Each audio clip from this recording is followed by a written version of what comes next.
अस्सलाम वालेकुम। आप देख रहे हैं यूट्यूब चैनल और मैं हूं मोहम्मद सज्जाद। जैसा कि आप जानते हैं कि आज से तकरीबन 2 सवा 2 महीने पहले पेट्रोल था 150 रुपये लीटर। और ये 150 रुपये लीटर जो है पेट्रोल, ये हम पाकिस्तानियों को बहुत महंगा लग रहा था। तो जहाँ भी नज़र जाती थी टिकटॉक पे, फेसबुक पे, जो हमारे पटवारी भाई हैं वो क्या कहते थे, पिछा वलवे माहिया तेरी लोड़ पै गई। अभी तो भाई छोटे साहब जी आए हैं, बड़े आते तो क्या होता। अब हालात यहाँ तक आ चुके हैं कि एक बंदा यूँ समझ लें कि उसकी दिहाड़ी पे उसने जाना होता है कि इनके 20 किलोमीटर जाने का, 20 किलोमीटर आने का। तो पहले उसका 100 रुपये में काम चल जाता था, दिहाड़ी थी 600-700 रुपया। अब उसको डलवाना पड़ता है, यूँ समझ लें कि 220-30 का, यानी कि लीटर लगता है ना, तो 200 का ही लगा लें चलो। अब दिहाड़ी वही 700, पीछे बचा 500 रुपये। 500 में क्या लेगा? घी 430 रुपये था, अब 600 रुपये हो गया। आटा महंगा, चीनी महंगी, नहाने वाला साबुन 30 रुपये महंगा। जो ब्लैक साबुन होता था, काला साबुन जिसे कहते हैं, वो 150 रुपये किलो था, वो 220 रुपये किलो हो चुका है। गरीब जाएं तो जाएं कहाँ? जब आपसे भाई संभलती नहीं थी, आपके पास कोई प्लान नहीं था, तो आप आए क्या लेने थे?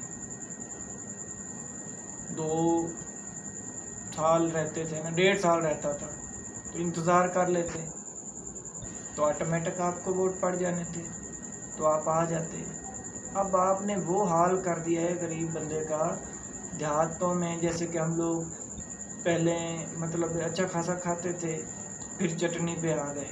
चल चटनी से का मतलब चटनी बनाई, रोटी खाई, पेट भरा, चलो शुक्र है अल्हम्दुलिल्लाह। अब वो चटनी भी नहीं रही।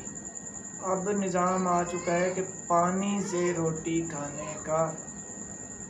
और जिनको मतलब चटनी रास नहीं आ रही थी, 150 रुपये पेट्रोल उनको नहीं रास आ रहा था, अब 250 रुपये में मिल रहा है। डीजल 200-300 रुपये में होने वाला है। पेट्रोल अभी 500 रुपये लीटर पे जाएगा। घी 1200 रुपये किलो पे जाना है, आपको पता होना चाहिए। जिस तरह से ये महंगाई बढ़ रही है, 2 माह में ये हालत हो चुकी है, तो अभी 1.5 साल है इनकी इस इलेक्शन नहीं होने देंगे। ये कभी आप ये सोच लें कि ये इलेक्शन की तरफ जाएंगे। इन्होंने क्या किया, इन्होंने आते ही अपना सारा जो खाया हुआ पैसा था वो सारा मिल बांट के, हिटलर जैसे मिल गया। जर्मनी का एक हिटलर था, एक यहाँ हमारे यहाँ हिटलर है। इनके साथ मिलकर इन्होंने मतलब अपना खाया हुआ पैसा हजम कर लिया है। जैसे पटवारी कहते हैं भी खाते हैं तो लगाते भी हैं, यानी कि नवाज शरीफ और जरदारी नहीं खाता था, सब खाते हैं। अब तो क्लियर हो गया ना। अब मैं यार एक इनके कम पढ़ा लिखा बंदा हूँ, मुझे समझ आ चुकी है कि भाई सिर्फ हुक्मरान नहीं खाते, इनकी जिन्होंने सपोर्ट की है वो भी खाते हैं। इमरान खान ने कहा है, यानी कि करप्शन तो सिर्फ मेरे लिए मसला था, इन लोगों के लिए तो करप्शन कोई मसला नहीं है। फिर इन्हीं को अब मुसल्लत कर दिया इनके पाकिस्तान पर डकैत और चोरों को। अब ये जहाँ भी जाते हैं इनको पैसे कोई नहीं दे रहा, क्योंकि उनको इनके करैक्टर का पता है ये किस करैक्टर के लोग हैं। सुबह जब उठते हैं ना, गंदम तो पहले ले रखी थी। तकरीबन देहातों में ऐसा ही होता है कि हर कोई मतलब जितनी साल की उनकी ज़रूरत होती है वो ले लेते हैं। उसके बाद घी, दूध, पत्ती, चीनी, सब्जियां, ये सब अब मुश्किल हो चुका है, क्योंकि 500 रुपये तकरीबन हमें मिलते हैं यहाँ, जिसमें से 150 रुपये का पेट्रोल लगा लिया, दोपहर की रोटी लग, पीछे बचे 200-250 रुपये। 200-250 रुपये में क्या लेके आए घर?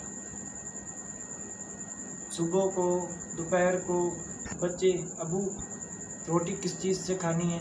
सालन नहीं है, दूध नहीं है, चाय नहीं है, दही नहीं है, तो आंखों में से आंसू आ जाते हैं। क्या हम इतने बदकिस्मत लोग हैं? क्या हमने पाकिस्तान में पैदा होकर कोई गुनाह कर लिया, जो कोई गलती कर ली? पर इसमें हमारा क्या कसूर है? अल्लाह पाक ने हमें पाकिस्तान में ही भेज दिया था। अब यूँ समझ लें कि बद्दुआएं निकल रही हैं। जब बच्चे कहते हैं ना अब्बू किस चीज़ से खानी है, तो मैं तो कहता हूँ भाई पहले झोली उठाओ, बद्दुआओं करो। जो इन्होंने हमारे साथ, जिनके मुल्क के साथ किया, जो इनको लेके आने वाले थे उन्हें भी बद्दुआएं दें, और इन चोरों को भी बद्दुआएं दें, और जो इनको पसंद करते हैं उनको भी बद्दुआएं दें। अच्छा खासा सिस्टम चल रहा था, ठीक है भाई, महंगाई थी पर इतनी तो नहीं थी ना। परेशानी तब भी थी, हम ये नहीं कह रहे कि परेशानी नहीं थी, पर इतनी नहीं थी। अब तो यूँ ही समझ लें कि आपने गरीब बंदे को खुदकुशी करने पे मजबूर कर दिया। पहले लोग खुदकुशी का नाम लेते थे, अब लोग खुदकुशियाँ कर रहे हैं, अपने बच्चों को मार रहे हैं। जब भूखा मरता तो कोई अपने बच्चों को नहीं देख सकता ना। 10,000 रुपये लीटर हो जाए, अरे 10,000 जहर खाने के लिए पैसे नहीं है, 50-50 लाख रुपये खजाने से निकाल कर अपने घर से जाने में लगा देते हैं। भाई शर्म नहीं आती? आपके बाप का पैसा, गरीब मर रहे हैं यहाँ, शर्म आनी चाहिए आपको। अगर वीडियो अच्छी लगी तो लाइक करें, चैनल को सब्सक्राइब भी कर दें, और मिलते हैं नेक्स्ट वीडियो में।